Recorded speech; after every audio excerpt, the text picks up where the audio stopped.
जो मेरे subscriber 80s 90s के हैं उनको तो अच्छे से याद होगा कि जिसकी दावत का मेन्यू सबसे अच्छा होता था जब उसमें आलू गोश्त ज़रूर शामिल होता था। आज उसी आलू गोश्त की रेसिपी मैं आपको सिखाने जा रही हूँ। बिस्मिल्लाहिर्रहमानिर्रहीम। ये मैंने गोश्त ले लिया है, हड्डी वाला गोश्त है। आप अपने हिसाब से जैसा आपको पसंद हो वैसा आप ले सकते हैं। इसमें मैंने अदरक लहसुन का पेस्ट शामिल किया है 2 टेबलस्पून। अब मैं इसमें एक बड़े साइज़ का टमाटर और 4 से 5 अदर हरी मिर्चें काट के वो शामिल कर रही हूँ। उसके बाद इसमें मैं स्पाइसेस डालूँगी, वो भी मैं आपको साथ ही दिखा देती हूँ। ये मैंने प्याज ली है, ये भी एक बड़े साइज़ की प्याज है, इसको स्लाइस करके मैंने शामिल कर दिया है। मैं इसको प्रेशर कुकर में बना रही हूँ, आप इसको पतीले में भी बना सकते हैं। इसमें मैं 1 टेबलस्पून नमक, 1 टेबलस्पून मैं इसमें हल्दी शामिल करूँगी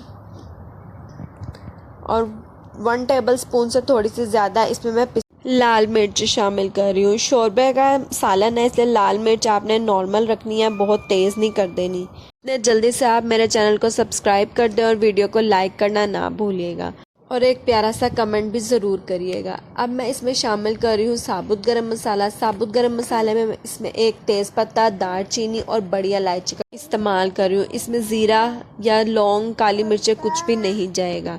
अब हमारे मसाले तमाम पूरे हो गए हैं। अब मैं इसमें पानी शामिल करूँगी। पानी हमने गोश्त के हिसाब से रखना है कि अगर आप कुकर में पका रहे हैं तो पानी आपने 2 गिलास डालना है और अगर आप पतीले में बना रहे हैं तो पानी आपने 4 से 5 गिलास डाल लेना है। उसको मीडियम आंच पे हमने पका लेना है। पानी अच्छे से डालने के बाद अच्छे से मिक्स कर लेंगे। अब मैं इसको पका लेती हूँ क्योंकि मैं कुकर में बना रही हूँ इसलिए ये 15 मिनट में पक जाएगा। इसमें मैंने ऑयल बिल्कुल भी शामिल नहीं किया। अब यहाँ पे हमारा गोश्त गल चुका है। जो इसका एक्स्ट्रा पानी था वो मैंने अलग निकाल के रख लिया है क्योंकि हम शोरबे में यही पानी डालेंगे। शोरबे के लिए हम अलग से पानी नहीं लेंगे। अब मैं इसमें ऑयल डाल रही हूँ। ऑयल या घी आप जो भी इस्तेमाल करना चाहें कर सकते हैं। अब मैंने इसकी अच्छे से भुनाई कर लेनी है। मसाले को अच्छे से भून लेना है ऑयल डाल के ताकि इसकी लाल तरी निकल आए। ये देखिए ऑयल निकलना शुरू हो गया हमारा और मसाला हमारा भून चुका है।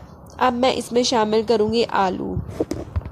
आलू थोड़े बड़े साइज़ के डलते हैं, इसमें साइज़ आप देख लें। और उसके बाद आलू गलाने के लिए मैंने वही पानी डाला है जो हमने गोश्त गलाने के लिए इस्तेमाल किया था और ऊपर से मैंने 2 चम्मच गरम मसाला शामिल करके इसको आलू गलाने के लिए बाद डालना और शोरबा आपने अपने हिसाब से कम या ज़्यादा कर लेना है।